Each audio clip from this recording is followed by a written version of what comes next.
नमस्कार मित्रांनो, आधार कार्डवरचा ॲड्रेस जर तुम्हाला बदलायचा असेल आणि तुम्ही भरपूर वेळा ट्राय करून सुद्धा तुमचा ॲड्रेस बदलला गेला नाही, तुमचे डॉक्युमेंट रिजेक्ट होत आहे, तर तुम्ही काळजी करू नका।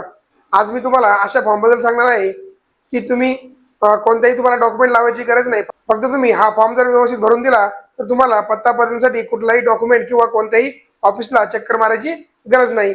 आणि हा जो फॉर्म आहे तो भरपूर जणांना माहिती असेल, पण नेमका हा फॉर्म बरोबर म्हणजे एकदम स्मार्ट पद्धतीने कसा भरायचा अजून बऱ्याच जणांना माहित नाही। या व्हिडिओमध्ये मी तुम्हाला संपूर्ण माहिती आणि त्या फॉर्मची लिंक देखील माझ्या या व्हिडिओच्या डिस्क्रिप्शन बॉक्समध्ये देणार आहे। तर जाऊन तो फॉर्म तुम्ही डाउनलोड करा, त्याची प्रिंट काढा आणि मी सांगतोय तसं जर तुम्ही फॉर्म भरला, माझ्या गॅरंटीला मी तुम्हाला सांगू शकतो की तुमचा जो ॲड्रेस आहे तो 100% चेंज होणार आहे। हा व्हिडिओ एकदम महत्त्वपूर्ण असणार आहे, त्यामुळे तुम्ही शेवटपर्यंत पहा आणि तुम्ही जर आपल्या चॅनलवर नवीन असाल तर आपल्या चॅनलला सबस्क्राइब करून घ्या।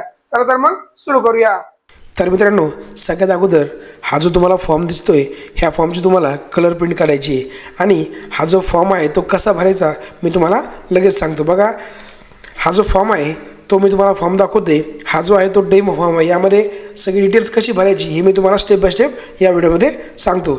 सगळ्यात अगोदर तुम्हाला काय करायचं आहे, यामध्ये जी डेट आहे ज्या दिवशी तुम्ही फॉर्म भरताय ती डेट तुम्ही काय करायची आहे, टाकून घ्यायची आहे। आता ही डेट टाकल्यानंतर खाली आल्यानंतर बघा, जर तुम्हाला काय रेसिडेंट यावर काय करायचं आहे, क्लिक करायचं आणि पुन्हा अपडेट रिक्वेस्ट म्हणजे ते दोन जे कॉलम आहे एक दोन्ही कॉलमला काय करायचं तुम्हाला राईट करून घ्यायचं आहे। राईट केल्यानंतर बघा खाली आपल्याला दिसतो आधार नंबर, बरोबर जो आपला आधार क्रमांक आहे तो जसा आहे तसाच आपलं काय करायचं आहे यामध्ये टाकून घ्यायचं आहे। खाली दिलेलं आहे बघा तुम्हाला फुल नेम, म्हणजे तुमच्या आधार कार्डवर जर तुमचं आणि फक्त आडनाव असेल तर तुम्ही काय करा, फक्त तुमचं आणि आडनावच टाका। पण जर तुमचं आणि तुमच्या वडिलाचं नाव असेल तर काय करा, तुम्ही सगळ्यात अगोदर तुमचं नाव टाका, त्यानंतर तुमच्या वडिलाचं टाका आणि तुमचं जे आडनाव आहे ते टाका, म्हणजे जसं तुमच्या आधार कार्डवर आहे तसं तुम्ही काय करा टाकून घ्या। आणि एक गोष्ट लक्षात घ्या, हे सगळं जे नाव आहे ते आपला सगळे कॅपिटलमध्ये टाकायचे, म्हणजेच मोठ्या लिपीमध्ये टाकायचे। आणि जर नाव इथे जर नाही पुरलं तुम्ही इथे देखील नाव तुमचं टाकून घेऊ शकता।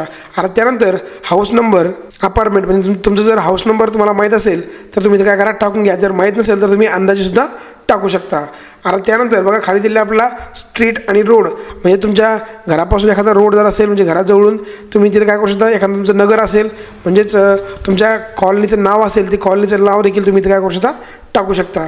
त्यानंतर लँडमार्क, तुमच्या घरापासून सगळ्याला माहीत असेल म्हणजेच एखादं लँडमार्क असेल, मंदिर असेल, शाळा असेल किंवा दवाखाना असेल ते नाव तुम्ही काय करायचे तुम्हाला टाकून घ्यायचं आहे। आता त्यानंतर तुम्हाला काय करायचं आहे, हे जे नाव आहे यामध्ये काय करायचं तुम्हाला एरिया, लोकॅलिटी, सेक्टर म्हणजेच यामध्ये तुमचा जो एरिया आहे ती लोकॅलिटी आहे ती तुम्ही तुमच्या गावाचं देखील नाव टाकू शकता किंवा तुमचं जे एखादं नगर असेल किंवा एखादी वस्ती असेल त्या वस्तीचं नाव तुम्ही यामध्ये टाकू शकता। आता त्यानंतर खाली आल्यावर बघा विलेज, टाउन, सिटी यामध्ये तुमच्या गावाचं नाव किंवा तुम्ही जिथं राहता त्या वस्तीचं नाव तुम्हाला काय करायचं तिथं टाकून घ्यायचं आहे। खाली आल्यानंतर बघा पोस्ट ऑफिस, जर तुमच्या गावाला पोस्ट ऑफिस असेल किंवा तुमच्या जर दुसरीकडे कुठं पोस्ट ऑफिस असेल त्या पोस्ट ऑफिसचं नाव तुम्हाला काय करायचं इथं टाकून घ्यायचं आहे। आता पोस्ट ऑफिस टाकल्यानंतर तुमचा जे जिल्हा असेल तो जिल्ह्याचं नाव तुम्हाला काय करायचं बरोबर इथं टाकून घ्यायचं। मी पुन्हा सांगतोय की तुम्हाला हा जो फॉर्म आहे तो पूर्ण कॅपिटलमध्येच भरायचा आहे। त्यानंतर तुमचं जे राज्य आहे, आपलं राज्य महाराष्ट्र आहे, इथे काय येणार आहे महाराष्ट्र असं येणार आहे।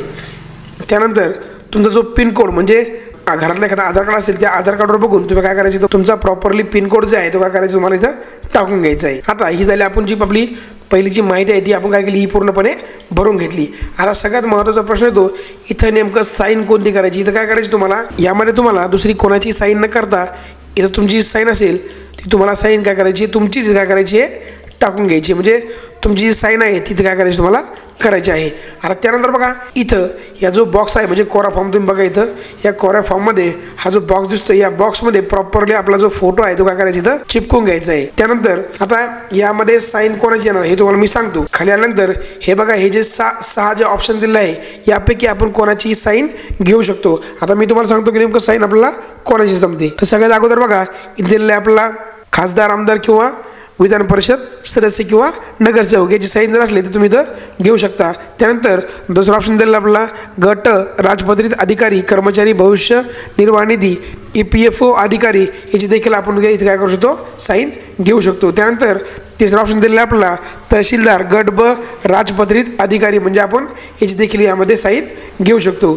त्यानंतर 4 नंबर दिलेला आपला राष्ट्रीय NSO किंवा राज्य आरोग्य विभागातील राजपत्रित अधिकारी, नियंत्रण संस्थेचे प्रकल्प संचालक किंवा त्यांचे प्रतिनिधी, आपण यांची देखील साईन घेऊ शकतो. आपला 5 नंबर दिलेला आहे बघा, मान्यताप्राप्त शैक्षणिक संस्थेचे प्रमुख यांची देखील आपण साईन घेऊ शकतो, पण फक्त त्या शाळेच्या किंवा त्या संस्थेच्या विद्यार्थ्यांसाठीच हा जो ऑप्शन आहे तो चालणार आहे. आता आपला 6वा नंबर दिलेला आहे, ग्रामपंचायत सरपंच, अध्यक्ष, मुखिया, गावबुरा, समक्ष अधिकारी किंवा ग्रामपंचायत सचिव, गाव महसूल अधिकारी ग्रामीण भागासाठी आपण यांची देखील साईन घेऊ शकतो. म्हणजे आपण यामध्ये 6वा ऑप्शन जो आहे यामध्ये आपण सरपंचाची देखील साईन घेऊ शकतो. आता आपण त्याची पण साईन घेणार आहे. उदाहरणार्थ आपण सरपंचाची साईन घेणार आहेत. आपलं काय करायचं आहे, विलेज पंचायत हेड यावर काय करायचं आहे, टिक मार्क करून घ्यायची. म्हणजे टिक मार्क केल्यानंतर आपण ज्यांची पण साईन घेणार आहोत त्यांचं नाव इथे काय करायचं, मला पूर्ण नाव इथे काय करायचं आहे, टाकून घ्यायचं आहे. म्हणजे जे पण नाव असेल ते नाव काय करायचं तुम्ही इथं टाकून घ्यायचं. त्यानंतर त्यांचं डेजिग्नेशन म्हणजेच त्यांचं पद कोणतं आहे तर आपण काय करू शकतो, सरपंच देखील टाकू शकतो. त्यानंतर त्यांचा जो ऑफिस ॲड्रेस आहे तो ऑफिस ॲड्रेस देखील तुम्ही इथं टाकून पूर्णपणे घ्यायचा आहे.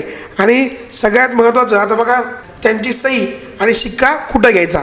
आपण जो फोटो इथं अगोदर बॉक्समध्ये चिपकून घेतला होता त्यामध्ये काय करायचं, आपल्याला त्यांची जी अर्धी साईन आहे ती फोटोवर आली पाहिजे आणि अर्धी साईन फोटोच्या बाहेर गेली पाहिजे.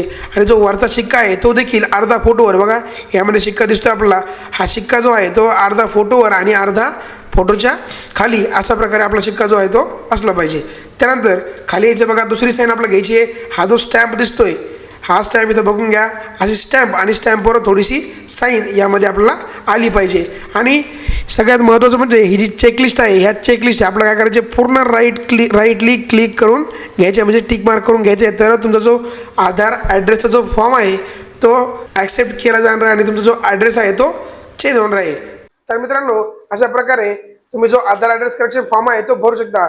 हा फॉर्म भरल्यानंतर तुम्हाला जर एक फोटो किंवा फॉर्म तुम्हाला काय करायचं आहे, स्कॅन करून घ्यायचं आहे. त्यानंतर जेव्हा तुम्ही ॲड्रेस चेंज करायला जासाल किंवा तुम्ही तुमच्या मोबाईलवर चेंज कराल तेव्हा हा जो फॉर्म आहे तो तुम्हाला अपलोड करायचा आहे. आता आधार ॲड्रेस नेमकं चेंज कसा करायचा यावर देखील मी एक व्हिडिओ बनवला आहे. तुम्ही फक्त तुमच्या मोबाईलमधून 5 ते 6 मिनिटांमध्ये तो जो ॲड्रेस आहे तो चेंज करू शकता. त्या व्हिडिओची लिंक तुम्हाला डिस्क्रिप्शन बॉक्समध्ये मिळून जाईल. त्या लिंकवर करून तुम्ही तो व्हिडिओ बघून तुम्ही घर बसल्या तुमच्या मोबाईलमधूनच तुमचा जो ॲड्रेस आहे तो चेंज करू शकता. हा जर व्हिडिओ तुम्हाला आवडला असेल तर आपल्या चॅनलला सबस्क्राईब करून जा, कारण अशाच कामाचे व्हिडिओ आपण तुमच्यासाठी घेऊन येत असतो.